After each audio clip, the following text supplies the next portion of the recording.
السلام عليكم ورحمة الله وبركاته.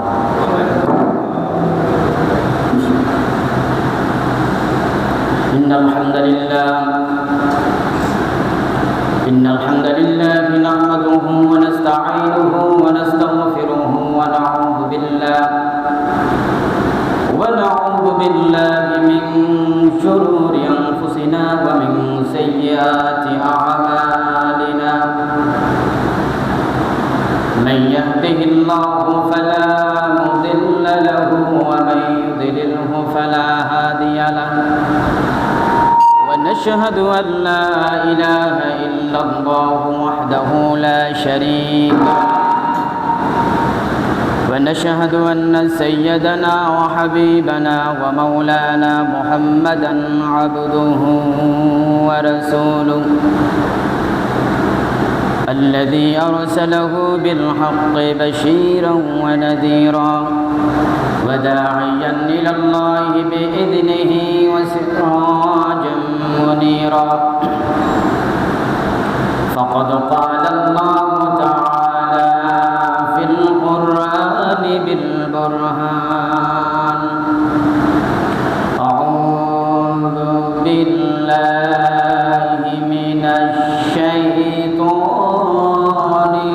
الرجيم. بسم الله الرحمن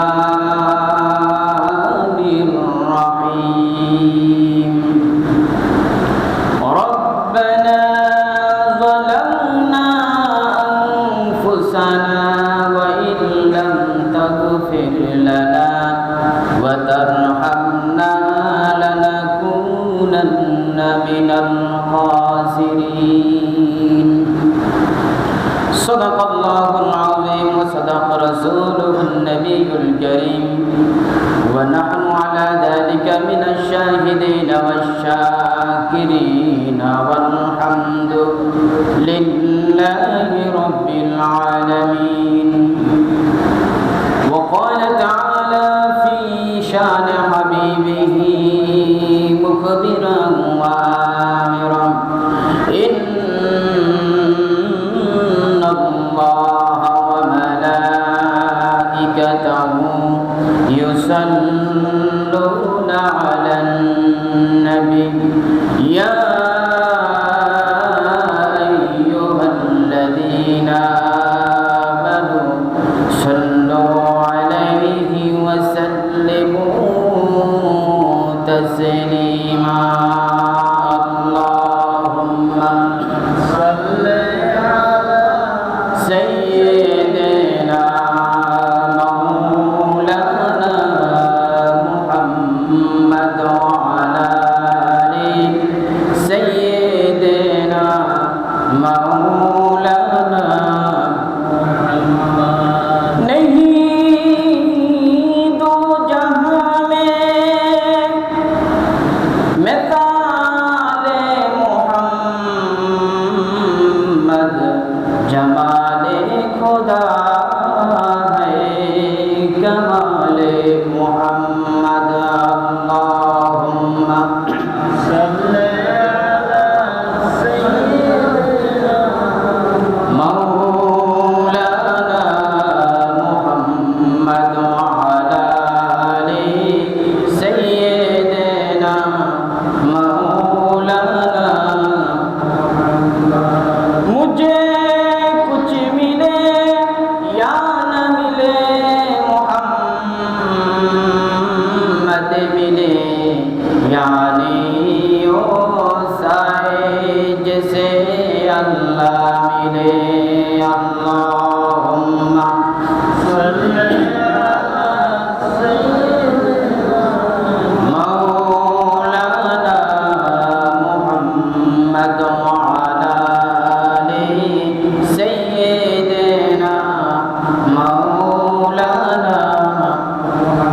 बलगल उला बिकमालिही कशफत दुजा बिजमालिही हसनत जमीउ ख़िसालिही सल्लु अलैहि। ये तेरी मेरा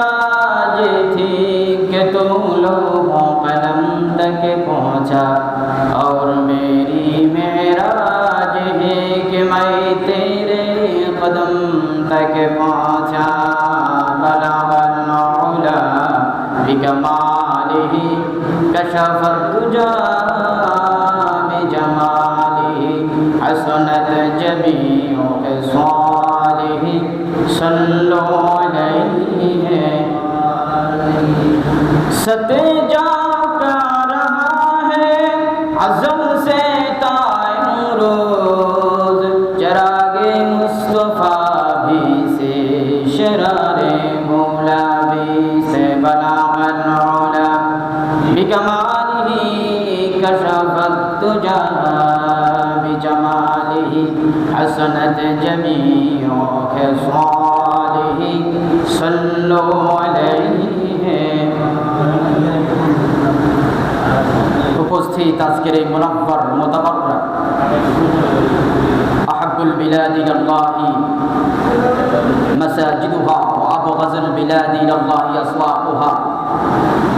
আসমানের নিচে জমিনের উপরে আল্লাহ পাকের সবচাইতে পছন্দনীয় স্থান হচ্ছে মসজিদ। আল্লাহ সুবহানাহু ওয়া তাআলা জাগতিক বিভিন্ন ব্যস্ততাকে উপেক্ষা করে, গুটি গুটি বৃষ্টিকে উপেক্ষা করে, স্যাঁতস্যাঁতে পরিবেশকে উপেক্ষা করে, মুয়াজ্জিনের আযানটাকে সাড়া দিয়ে আল্লাহ সুবহানাহু ওয়া তাআলাকে সিজদা করার জন্য, তার তাসবিহ পড়ার জন্য, কোরআন সুন্নাহর আলোকে আলোচনা শোনার জন্য যে আল্লাহ পাক আমাদেরকে আসার জন্য, বসার জন্য তৌফিক ভিক্ষা দান করেছেন, সে আল্লাহ পাকের আলিশান দরবারে লাখো কোটি শুকর এবং সুজুদ আদায় করছি আলহামদুলিল্লাহ। রব্বানা লাকাল হামদ হামদান কাসীরান তাইয়িবান মুবারাকান ফীহি ইয়া রাব্বি লাকাল হামদু কামা ইয়ানবাগি লিজালালি ওয়াজহিকা ওয়া আযীমি সুলতানিক।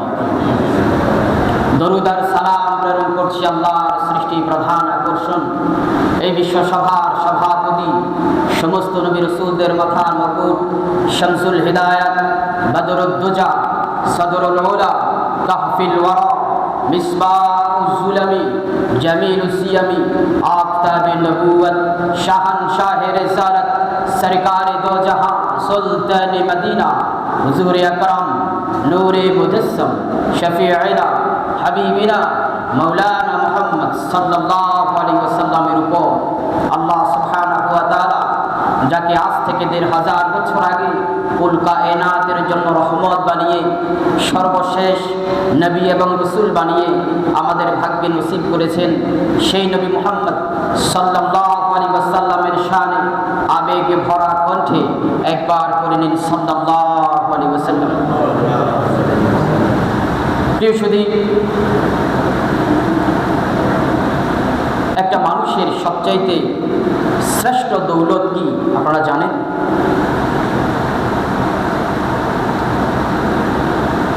একটি মানুষের সবচাইতে শ্রেষ্ঠ দৌলত হচ্ছে তার ঈমান। নাম কি? ঈমান হচ্ছে সবচাইতে শ্রেষ্ঠ দৌলত। ঈমানের চাইতে বড় দৌলত, বড় সম্পদ সৃষ্টি জগতে আর না। যার ঈমান আছে তার সব আছে, যার ঈমান নাই তার কিছুই নাই, ঠিক কি না? ঈমান হচ্ছে শ্রেষ্ঠ দৌলত। আমরা জান্নাত এবং জাহান্নামের কথা শুনেছি, ঈমান এনেছি। জাহান্নাম আছে, জান্নাতও আছে। আমরা কি বিশ্বাস করেছি না? বিশ্বাস করেছি যে আল্লাহ পাক আখিরাতে আমাদেরকে একটা জিনিস দিবেন, একটা নেয়ামত আমাদেরকে দিবেন। সে নেয়ামতের নাম হলো আল্লাহ পাকের জান্নাত। সুবহানাল্লাহ। আবার নেয়ামতের অপোজিটে আল্লাহ পাক শাস্তির ব্যবস্থাও রেখেছেন, যেখানে অবাধ্য সৃষ্টিকে শাস্তি দেওয়া হবে, সেই স্থানের নাম হলো জাহান্নাম। কিন্তু একটি বিষয় খেয়াল রাখা দরকার, যে জান্নাতে আমরা যাব যদি ঈমান আমাদের থাকে, তাহলেই কেবল জান্নাতে যাব। ঈমান যদি না থাকে, শত আমল আপনি করেন, নামাজ আপনি পড়েন, তাহাজ্জুদ পড়েন, জিকির আজকার করেন, সিয়াম সাধনা করেন, বাইতুল্লাহ জিয়ারত করেন, বিশ্বনন্দিত নবী মুহাম্মদ সাল্লাল্লাহু আলাইহি ওয়াসাল্লামের জিয়ারত করেন, যত কিছুই করেন না কেন, ঈমান নামক সেই দৌলত যদি না থাকে, আপনার হাসর হবে ফেরাউনের সাথে, হারুনের সাথে, হামানের সাথে, কারুনের সাথে, ঠিক না? অতএব ঈমান হচ্ছে আমাদের শ্রেষ্ঠ সম্পদ। এই জন্য ঈমান আমাদেরকে আনতে হবে এবং ঈমান রাখার জন্য, ঈমান টিকিয়ে থাকার জন্য যত কিছু দরকার সব কিছু করতে হবে। ঈমান এমন একটা দৌলত, ঈমান এমন একটা নূর, যেই নূর মানুষের দেহে যখন থাকে, অন্তরে যখন থাকে, তার গোটা জীবনটা আলোকিত হয়ে যায়। ঈমান নামক সেই আলো, ঈমান নামক সেই নূর যার অন্তরে থাকবে না, যত ভালো কাজ করুক না কেন, যত কিছুই করুক না কেন, কোনো ভালো কাজ তার জীবনে কাজে আসবে না। এই জন্য ঈমান থাকা লাগবে। আল্লাহর হাবিব দু জাহানের কামলিওয়ালা নবী মুহাম্মদ সাল্লাল্লাহু আলাইহি ওয়াসাল্লাম বলেছেন, ঈমান নামক দৌলত নিয়ে যারা মৃত্যু বরণ করতে পারবে, একদিন না একদিন আল্লাহ রাব্বুল আলামিন তাকে জান্নাত দিয়ে দিবেন। আর ঈমান নামক সেই দৌলত নিয়ে, ঈমান নামক সেই দৌলত নিয়ে কেউ যদি মৃত্যুবরণ করতে না পারে, ঈমান নিয়ে যদি মরণ তার না ঘটে, যত ভালো কাজ করুক না কেন, তার হাসর হবে মুশরিকদের সাথে। জান্নাত তার কপালে জুটবে না।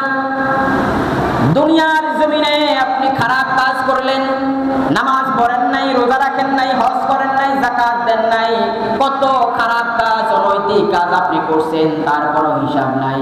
কিন্তু যাওয়ার সময় ঈমান নামক সেই দৌলতটা নিয়ে গেছেন। যাওয়ার সময় আপনার কালিমা নসিব হয়েছে। এই কালিমা নসিব হওয়ার কারণে, ঈমান নামক সেই দৌলত সাথে নিয়ে যাওয়ার কারণে আপনার সেই অনৈতিক কাজের শাস্তি হবে, জাহান্নামে আল্লাহ পাক আপনাকে নিক্ষেপ করবে, এতে কোনো সন্দেহ নাই। কিন্তু আপনার শাস্তি শেষ হওয়ার পরে পরিশেষে আল্লাহ রাব্বুল আলামিন জান্নাত নামক সেই নিয়ামত দিয়ে আপনাকে ধন্য করে দিবে।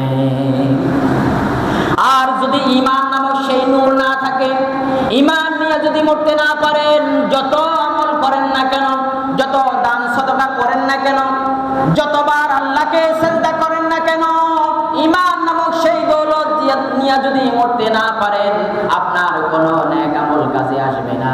আল্লাহ রাব্বুল আলামিন আপনাকে চিরস্থায়ী সেই জাহান্নামে নিক্ষেপ করবে, এতে কোনো সন্দেহ নাই। অতএব ঈমান হচ্ছে আসল। আল্লাহর হাবিব বলেন, মান ক্বালা লা ইলাহা ইল্লাল্লাহ দাখালাল জান্নাহ। কেউ যদি মনে প্রাণে একবার বলে লা ইলাহা ইল্লাল্লাহ মুহাম্মাদুর রাসূলুল্লাহ, একবার যদি কেউ মনে প্রাণে বলে, অন্তরে ধারণ করে, অন্তরে বিশ্বাস করে, মুখে বলে এবং কাজে পরিণত করে, আল্লাহর হাবিব বলেন তার জন্য আল্লাহ রাব্বুল আলামিন জান্নাতের 8টি দরজা উন্মুক্ত করে দিবেন। আর কেউ যদি না বলে লা ইলাহা ইল্লাল্লাহ, এটার উপর ঈমান না আনে, আমল যদি না করে, যত ভালো কাজ করুক না কেন, তার কোনো ভালো কাজ আল্লাহর দরবারে গ্যারান্টেড হবে না। দান সদকা শুধু আপনারা করেন, হিন্দুরা করেন, হিন্দুরা দান সদকা করে, ভালো কাজ করে, মুশরিকরা করে, বৌদ্ধরা করে, খ্রিস্টানরা করে, এমন কোনো মানুষ নাই যে টুকিটাকি ভালো কাজ না করে। এখন আপনি বলতে পারেন, তারা যে ভালো কাজগুলো করবে, এই ভালো কাজের প্রতিদান কি, এই ভালো কাজের জাযা কি? আল্লাহর হাবিব বলেন, তাদের ভালো কাজের প্রতিদান, তাদের জাযা আল্লাহ পাক দুনিয়াতে দিয়ে দিবেন। কোথায় দিবেন? দুনিয়াতে দিয়ে দিবেন। আখিরাতে তাদের জন্য কিছুই অবশিষ্ট থাকবে না। এই জন্য কারো যদি ঈমান থাকে তার হিসাব হবে, কারো যদি ঈমান না থাকে তার কোনো হিসাব হবে না। বিনা হিসাবে, বিনা দলিলে, উইদাউট ট্রানজিট আল্লাহ রাব্বুল আলামিন তাকে জাহান্নামে নিক্ষেপ করে দিবে। ঈমান যদি থাকে হিসাবের প্রয়োজন হবে, ঈমান যদি থাকে তার হিসাব হবে, ঈমান যদি না থাকে তার কোনো হিসাবের দরকার নাই। বিনা হিসাবে তাকে জাহান্নামে নিক্ষেপ করে দেওয়া হবে। ঈমান থাকার পরেই আল্লাহ পাক হিসাব নেবেন। ও বান্দা, দুনিয়াতে পাঠিয়েছিলাম ভালো কাজ করার জন্য, দুনিয়াতে পাঠিয়েছিলাম নেক কাজ করার জন্য, আমার ইবাদত করার জন্য। কি আমল করেছো হিসাব দাও। আল্লাহ পাক এই জন্য কোরআনুল কারীমে বলেন, মা খালাকুতুল জিন্না ওয়াল ইনসা ইল্লা লিয়াবুদুন। জিন এবং ইনসান আমি সৃজন করলাম, সৃষ্টি করলাম কেবলমাত্র আমার ইবাদতের জন্য, আমার দাসত্ব করার জন্য, আমার গোলামি করার জন্য কেবল সৃষ্টি করলাম, আর কোনো কিছুর জন্য সৃষ্টি করলাম না। একটাই মাকসাদ আমার, একটাই উদ্দেশ্য আমার, বান্দা আমি সৃজন করলাম, বান্দা কেবল আমি আল্লাহ রাব্বুল আলামিনের গোলামি করবে। আল্লাহ পাক বলেন, আল্লাযী খালাকাল মাউতা ওয়াল হায়াতা লিয়াবলুয়াকুম আইয়ুকুম আহসানু আমালা ওয়া হুয়াল আজিজুল গফুর। আল্লাযী খালাকাল মাউতা ওয়াল হায়াতা লিয়াবলুয়াকুম আইয়ুকুম আহসানু আমালা। জীবন আমি দান করলাম, মৃত্যু আমি দান করলাম, এই জন্য দান করলাম বান্দাদেরকে পরীক্ষা করার জন্য, বান্দা নেক আমল করে নাকি বদ আমল করে। এই জন্য আমি মৃত্যু বানালাম, জীবন দিলাম, যাতে করে দুনিয়ার জমিনে আমার বান্দারা পরীক্ষা দিবে, সেই পরীক্ষায় উত্তীর্ণ হবে। আর পরীক্ষার প্রশ্ন আমি দুনিয়াতে প্রকাশ করে দিয়েছি, দেখে দেখে তোমরা পরীক্ষায় উত্তীর্ণ হও। সুবহানাল্লাহ। দুনিয়াতে এমন কোনো পরীক্ষা নাই, এমন কোনো এক্সাম নাই যে এক্সামিনেশনের আগে পরীক্ষার প্রশ্নটা, এক্সামিনেটের কোশ্চেনটা প্রকাশ করে দেওয়া হয়, পাবলিশ করে দেওয়া হয়। এমন কোনো পরীক্ষা হয় না। কিন্তু আল্লাহ পাক এমন একটা পরীক্ষার বন্দোবস্ত করেছেন, যেই পরীক্ষার প্রশ্ন আল্লাহ পাক আগেই আউট করে দিয়েছে। সুবহানাল্লাহ। পরীক্ষার প্রশ্ন আউট করছেন না? দুনিয়াতে পরীক্ষার প্রশ্ন যদি আগে আউট করে, কত ধরনের মামলা মোকদ্দমা হয় দেখেন না। বর্তমানে আমাদের পাশের দেশ ইন্ডিয়াতে ইস্যু হচ্ছে কি, পরীক্ষার প্রশ্ন ফাঁস, এটা হচ্ছে ইস্যু। এই ইস্যুকে কেন্দ্র করে সারা ভারত আজকে উত্তাপ। আলহামদুলিল্লাহ পড়ে এই জালিম থেকে আল্লাহ পাক মুসলমানদেরকে হেফাজত করুন, আমিন। মস্ত বড় জালেম, এইরকম জালেম সরকার, একটা হচ্ছে ইন্ডিয়ার সরকার, ইসরায়েলের সরকার আর আমেরিকার সরকার। এই তিন সরকার হচ্ছে মুসলমানের জন্য বিষ ফোড়া, বিষ বৃক্ষ। এই বিষ বৃক্ষ, এই বিষ ফোড়াকে মূল থেকে উৎপাদন করতে হবে, ঠিক কিনা? আমি আহ্বান জানাই পৃথিবীর জমিনের যত মুসলমান আছে, সব মুসলমান একত্রিত হয়ে তাদের বিরুদ্ধে আন্দোলন করা দরকার। এটা মুসলমানদের চিরশত্রু, অথচ আমরা বুঝি না। আমাদের মুসলমান বন্ধু হয় 2টা, হিন্দু বন্ধু হয় 3টা, 5টা। আর বলে কি, মুসলমান বন্ধুর চাইতে হিন্দু বন্ধু নাকি খুব মজাদার, খুব ভালো লাগে। অথচ আল্লাহ পাক কোরআনুল কারীমে বলেছেন, মুশরিকরা কখনো মুসলমানের বন্ধু হতে পারে না। মুশরিকরা কখনো মুসলিমের কি হতে পারে না? বন্ধু হতে পারে না, পশ্চিমকালেও হতে পারে না। তেল আর পানি যে এরকম মিক্স হয় না, মুশরিক আর মুসলমানের সাথে এরকম বন্ধুত্ব হতে পারে না। করবেন না, আপনার অজান্তেই আপনার ক্ষতি করে বসবে। হাজিরিন, বলছিলাম ঈমান নামক সেই দৌলতের কথা। আল্লাহর নিকট সবসময় একটি দোয়া করবেন। অনেকগুলো দোয়া তো আপনারা করেন না, অনেক আমল আপনারা করেন। 2-4টি আমলের কথা বলে শেষ করে দেব। কিন্তু প্রত্যেকটি মুনাজাতে, প্রত্যেকটি ফরিয়াদে, প্রত্যেকটি প্রার্থনাতে একটা জিনিস রাখবেনই রাখবেন, সেটা হলো আল্লাহ পাকের নিকট দোয়া করবেন, আল্লাহ ঈমানের সাথে যেন মৃত্যুবরণ করতে পারি। পারবেন না ইনশাআল্লাহ? ঈমানের সাথে মৃত্যুবরণ করলে আপনি সফল। ঈমান নিয়ে যদি মৃত্যুবরণ করতে না পারেন, আপনার দুনিয়াও ব্যর্থ, আখিরাতও ব্যর্থ। সফল যদি হতে চান, সফল যদি হতে চান, সব সময় দোয়াতে রাখবেন আল্লাহ ঈমান নিয়ে, যদি ঈমান নামক সেই দৌলত নিয়া, ঈমান নামক সেই পাওয়ার নিয়া, ঈমান নামক সেই নূর নিয়ে যেন মৃত্যুবরণ করতে পারি। আমি পারবেন না ইনশাআল্লাহ? হাজিরিন, আমরা আমল করি, কিছু কিছু স্পেশাল আমল আছে যেটার ব্যাপারে হাদিসে আছে, আর কিছু কিছু আমল আমরা করি যেটার ব্যাপারে হাদিসে কোনো নস পাওয়া যায় না।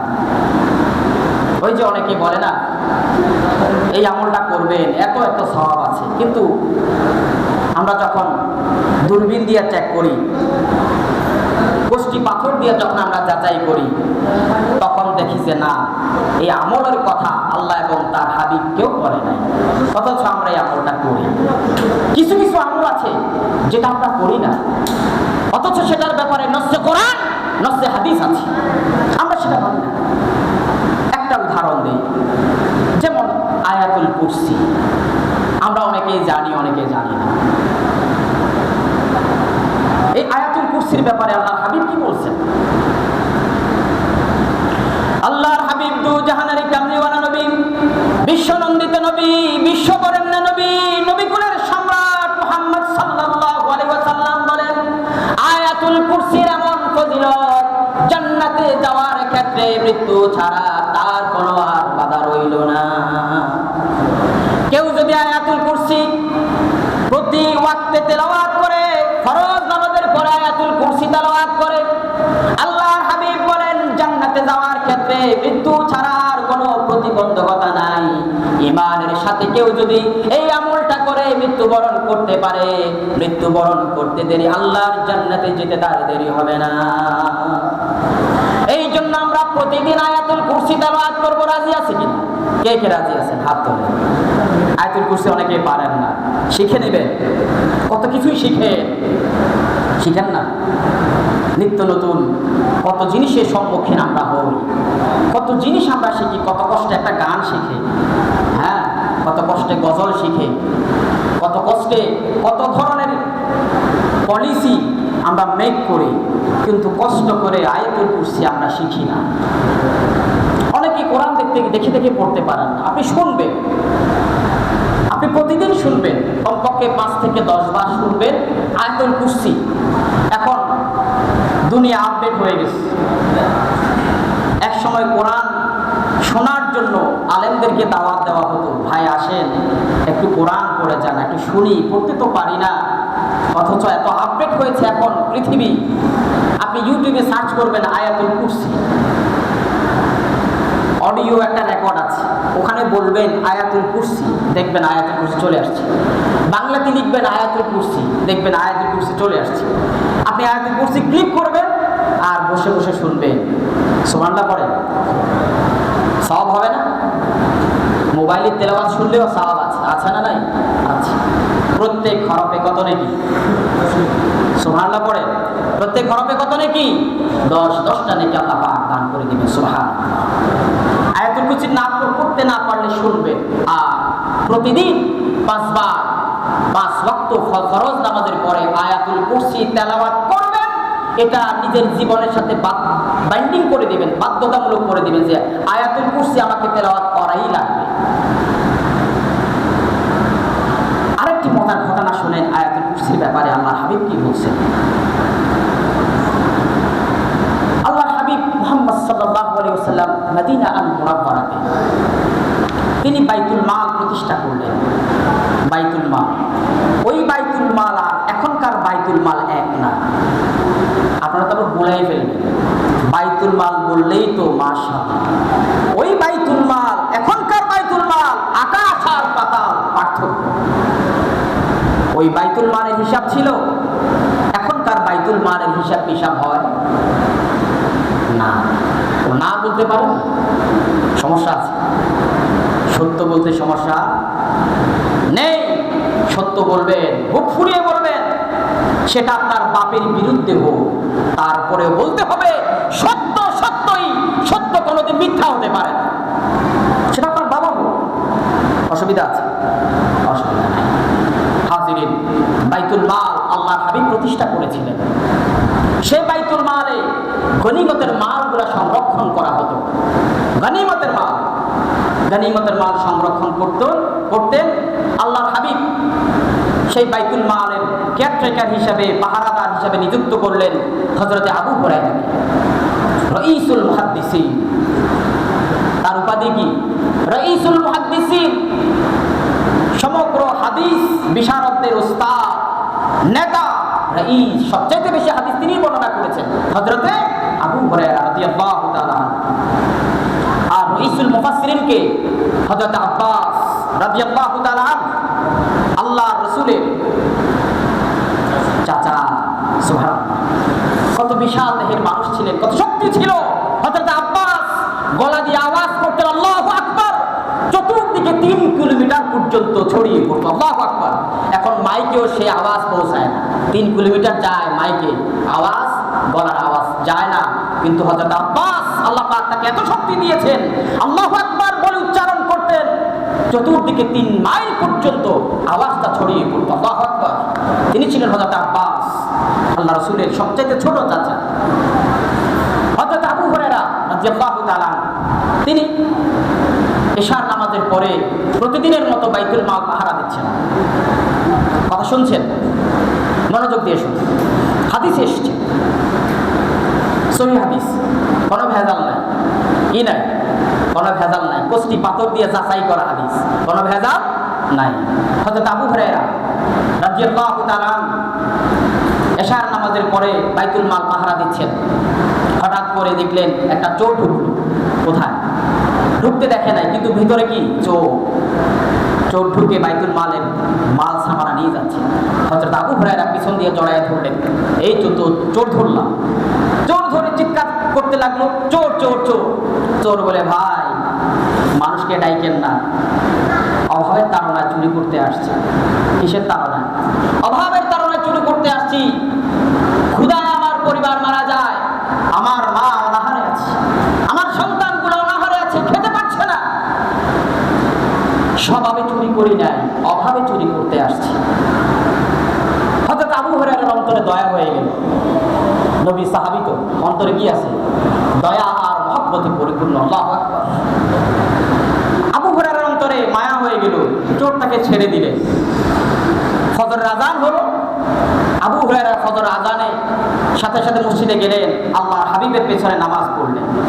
নামাজ পড়ার পরে আমরা যে এরকম ঘুরে বসি, আল্লাহ রাসূল ঘুরে বসলেন। আবু হুরায়রাকে বললেন, ইয়া আবু হুরায়রা, গতকালকে যে চোর আসছে, চোর তোমাকে কি বললো? আবু হুরায়রা আশ্চর্য হয়ে গেলেন, আমি তো আল্লাহ রাসূলকে বলি নাই, আল্লাহ রাসূলকে এখনো আমি জানাই নাই। পৃথিবীর কোনো মানুষ জানে না, আমি জানি। আর চোর জানে, আরেকজন জানেন, তিনি কে? আল্লাহ। এই 3 জন ছাড়া কেউ জানে না। আল্লাহর হাবিব কিভাবে জানলো? এটা হচ্ছে কি? গায়েবে এজাফি। এটার নাম কি? একটা হচ্ছে গায়েবে জাতি। মুরব্বীরা, কিছু কিছু মুরব্বী ওস্তাদ আছে আমাদের, ঘুমটা পড়ে পড়ে আলোচনা করে। দেখেন না, কিছু মৌলবী আছে ঘুমটা পড়ে পড়ে আলোচনা করে মিডিয়াতে। ওনারা গায়েবের কথা শুনলে অ্যালার্জি শুরু হয়ে যায়। আরে বেকু, গায়েব হচ্ছে কত প্রকার? 2 প্রকার। একটা হলো গায়েবের জাতি, যেটা আল্লাহ পাক নিজেই জানে না, আর কোনো সৃষ্টি জানে না। আরেকটা হলো গায়েবে এজাফি, যেটা আল্লাহ পাক জানিয়ে দেন তার হাবিবকে, আল্লাহ পাক জানিয়ে দেন তার রাসূলকে। এটা হচ্ছে গায়েবে এজাফি। আরেকটা হলো গায়েবে জাতি, যেটা আল্লাহ ছাড়া কেউ জানে না। একটা মাধ্যমে আর একটা বিনা মাধ্যমে। বিনা মাধ্যমে যে গায়েব, এই গায়েবের নাম হলো গায়েবে জাতি। আর মাধ্যমে যে গায়েব, এই গায়েবের নাম হলো গায়েবে এজাফি, যেটা আল্লাহ পাক তার হাবিবকে জানাতেন, আল্লাহর হাবিব মানুষকে জানাতেন। তাহলে আবু হুরায়রা বলল, কেউ জানে না। আল্লাহর হাবিব কিভাবে জানলেন? আল্লাহ পাক জানিয়ে দিয়েছেন। তখন আল্লাহর হাবিব বলেন, আবু হুরায়রা, চোর তোমাকে মিথ্যা বলেছে, চোর তোমাকে মিথ্যা বলেছে। আগামীকাল আবার আসবে, সতর্ক থেকো। পরের দিন আসার পরে আবার চোর হাজির, আবার জড়িয়ে ধরলেন পিছন দিয়া, শক্ত করে। আজকে কোনো ছাড়াছাড়ি নাই। আল্লাহ রাসূল বলছেন, তুমি আসবে, আমি বিশ্বাস করে নিয়েছি, অবশ্যই তুমি আসবে। আবু হুরায়রা আমাকে ছেড়ে দাও, গতকালকে না হয় মিথ্যা বলছি, আজকে ভাই সত্য বললাম, আমার বাচ্চাগুলা, আমার স্ত্রী সন্তান পিতামাতা অনাহারে মারা যায়, কালকে যদিও মিথ্যা বলছি আজকে সত্য বললাম, ছেড়ে দাও। আবু হুরায়রার অন্তরে কি হয়ে গেল? দয়া লেগে গেল, মায়া লেগে গেল। আবু হুরায়রা বলল, যা। ফজর নামাজে আবার হাজির। নামাজ শেষে আল্লাহ হাবিব বলে, আবু হুরায়রা চোর কি আসছে? জি হুজুর, চোর তো আসছে, আমি ধরছিলাম। কি বললো? বললো আজকেও নাকি সমস্যা। আল্লাহ হাবিব বলেন, চোর আজকেও মিথ্যা বলছে, আগামীকাল আবার আসবে, আগামীকাল আবার আসবে। পরের দিন আবার চোর এসে হাজির। আবু হুরায়রা আবার ধরলো। ধরার পরে বললো ভাই, গতকালকে মিথ্যা বলছি, এর আগের দিনও মিথ্যা বলছি, আজকে আমি এমন একটা সত্য তোমাকে বলবো যেটা আমি এবং আল্লাহ ছাড়া কেউ জানে না, আমি এবং আল্লাহ ছাড়া কেউ জানে না। তখন আবু হুরায়রা চিন্তা করলো, কি রে, কি এমন কথা যেটা আল্লাহ জানে আর সে জানে, আল্লাহর হাবিব মুহাম্মদ সাল্লাল্লাহু আলাইহি সাল্লাম পর্যন্ত জানেন না, কি এমন কথা? তো বললেন, বলো, শর্ত আমাকে ছেড়ে দিবা? হ্যাঁ, ছেড়ে দিব যদি বলো। সাহাবীরা একটা আমলের কথা শুনলে পাগল হয়ে যেতেন, পাগল হয়ে যেতেন আমলের কথা শুনলে। কি আমল? তখন বললেন যে তুমি যদি আয়াতুল কুরসি তেলাওয়াত করো প্রত্যেক ফরজ নামাজের পরে, অথবা রাতে ঘুমানোর সময় যদি তুমি আয়াতুল কুরসি একবার তেলাওয়াত করে শুইতে পারো, তাহলে কুল কায়নাতের যত সৃষ্টি আছে কোন সৃষ্টি তোমার অনিষ্ট করতে পারে। আল্লাহু আকবার। কুল কায়নাতের যত সৃষ্টি আছে, দেহ দানব, সাপ, ভূত প্রেত থেকে শুরু করে, মানুষ থেকে শুরু করে, জিন থেকে শুরু করে, আল্লাহর সৃষ্টি যত দূর আছে, কোন সৃষ্টি তোমার কোন অনিষ্ট সাধন করতে পারবে না যদি এই আমলটা করো। কি আমল? সে আমলের নাম হলো আয়াতুল কুরসি। আয়াতুল কুরসি পড়ে ঘুমাবেন, ঘরে চোর ঢুকবে না, ডাকাত ঢুকবে না, কোন সাপ আপনাকে ধ্বংস করতে পারবে না, কোন সৃষ্টি আপনার অনিষ্ট করতে পারবে না, কারণ কুল কায়নাতের মালিক আল্লাহ পাক আপনাকে ডেকে দিবেন। সুবহানাল্লাহ। আপনাকে হেফাজতের দায়িত্ব একজন নিয়েছেন, তিনি কে? আল্লাহ। আপনি আল্লাহর জামিনদার হয়ে গেছেন, অতএব আল্লাহর উপর ওয়াজিব হয়ে গেছে আপনাকে রক্ষা করা। আল্লাহ পাক যেই কোনো মূল্যে আপনাকে রক্ষা করবে। এই জন্য আয়াতুল কুরসি আমরা প্রতিদিন তেলাওয়াত করব। পারবো না ইনশাআল্লাহ? পারবো তো ইনশাআল্লাহ? আরেকটা আমল করব, বলবো সময় তো নাই। আল্লাহ হাবিব বলছেন ছোট ছোট কিছু আমল আছে, কালিমাতানে খাফিফাতানে আলাল লিসান, দুইটা সহজ বাক্য আছে যেটা পড়তে খুব সহজ। দুইটা এমন বাক্য আছে যেটা পড়তে খুবই সহজ, ছোট বাচ্চারাও পড়তে পারবে, যে সকল মুরব্বীর মুখে দাঁত নাই তারাও পড়তে পারবে, জীবনে মাদ্রাসার বারান্দায় যায় নাই তারাও পড়তে পারবে। এইরকম দুইটা সহজ বাক্য আছে। সাকিলাতানি ফিল মিজান, এই দুইটা শব্দ, দুইটা বাক্য মিজানের পাল্লাকে ভারী করে দেয়। আল্লাহু আকবার। কিয়ামতের ময়দানে আল্লাহর হাবিবের যে সকল উম্মতরা আছে, সেই সকল উম্মতদের যখন আমলনামা মাপা হবে মিজানের পাল্লায়, যখন দেখবেন আমলের পাল্লাটা, নেকির পাল্লাটা উপরে আছে আর বদ আমলের পাল্লাটা নিচে পড়ে আছে, অর্থাৎ বদ আমলের পরিমাণ বেশি, নেকির পরিমাণ কম, আল্লাহর হাবিব দু জাহানের কামলিওয়ালা নবী মুহাম্মদ সাল্লাল্লাহু আলাইহি ওয়াসাল্লাম একটা কাগজের মধ্যে দুইটা কালাম লিখে দিবেন। সুবহানাল্লাহ। আর বললেন, ফেরেশতারা যাও, এই দুইটা কালাম আমার সেই উম্মতের পাল্লায় দিয়া দাও।